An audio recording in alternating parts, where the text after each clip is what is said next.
Welcome to The Explainer. Okay, let's talk about the massive hype around AI stocks. It feels like a gold rush, right? Fortunes are being made left and right. But does this all feel a little familiar? Like we've seen this movie before. We're going to dig in and ask if we're staring down the barrel of another dot-com style collapse. This quote from John Templeton is the perfect place to start. I mean, it really hits home, doesn't it? This time is different. Famous last words in investing.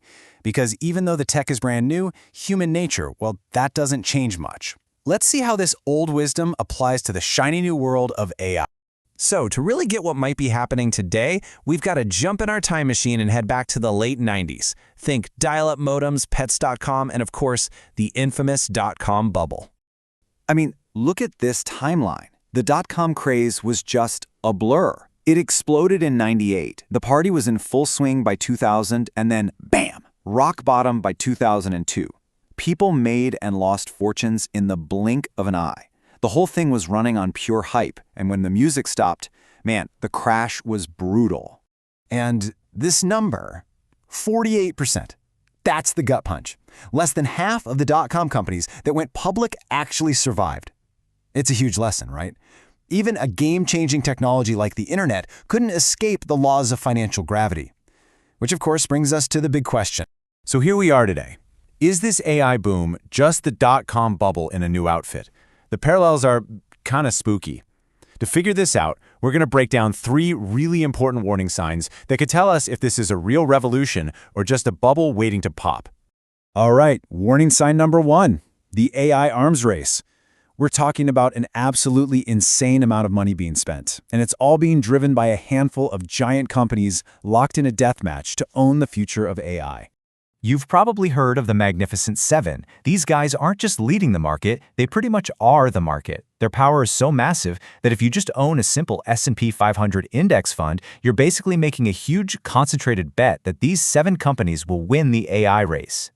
Get a load of this number, $330 billion in a single year. This isn't just investing. This is the highest stakes poker game in history, and these giants are pushing all in, betting everything that they'll be the last one standing when the dust settles. Okay, just to put that number into perspective, the amount these 7 companies are spending on AI in 1 year is more than the entire economic output of a country like Finland. This isn't just a fire hose of cash fueling a tech boom. You could argue it's propping up the whole stock market. Okay, let's move on to warning sign number 2. We need to follow the money. I mean, when you see numbers this big, you have to ask, where is it all coming from? And more importantly, is it creating real, sustainable value, or is it just, inflating a bubble? So this brings us to something people are calling the AI money machine. And it's basically this wild financial merry-go-round where the big tech companies are kind of paying each other. It looks something like this.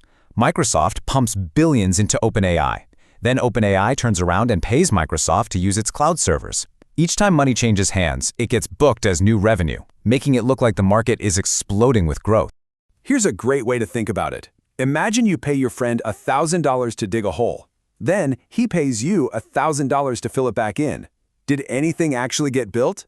Nope, but you both just created $1,000 in revenue out of thin air. That's the potential danger here. It's a clever bit of financial engineering that looks like incredible growth until you realize it's just the same pot of money going in circles. And this quote really nails it.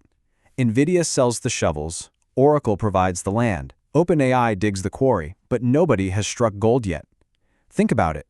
The companies building the infrastructure, selling the digital pickaxes, are making a killing.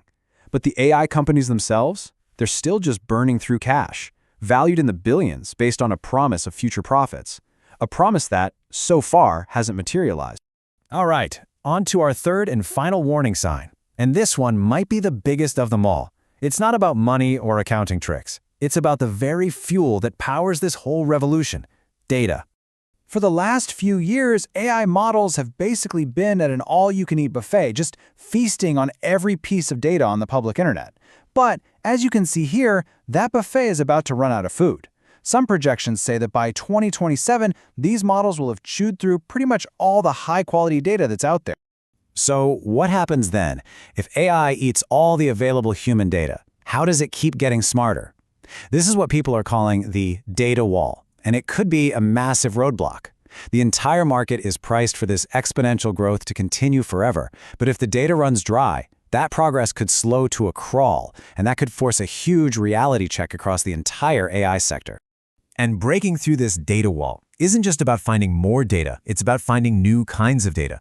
You know, humans, we don't just learn from reading the internet. We learn from experience, from conversations, from making mistakes, from just living life. That's a deep well of knowledge that AI, at least for now, can't really access.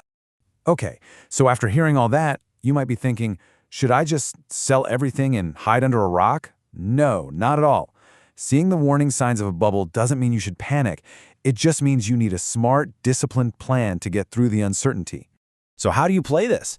The source material lays out a simple 3-part playbook. And it's not about trying to perfectly time the market, because that's impossible. It's about building a solid financial foundation that can withstand a storm. First up, diversification.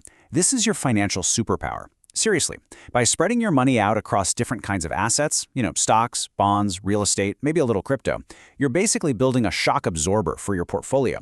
So if one area, like tech stocks, takes a nosedive, it doesn't sink your entire ship.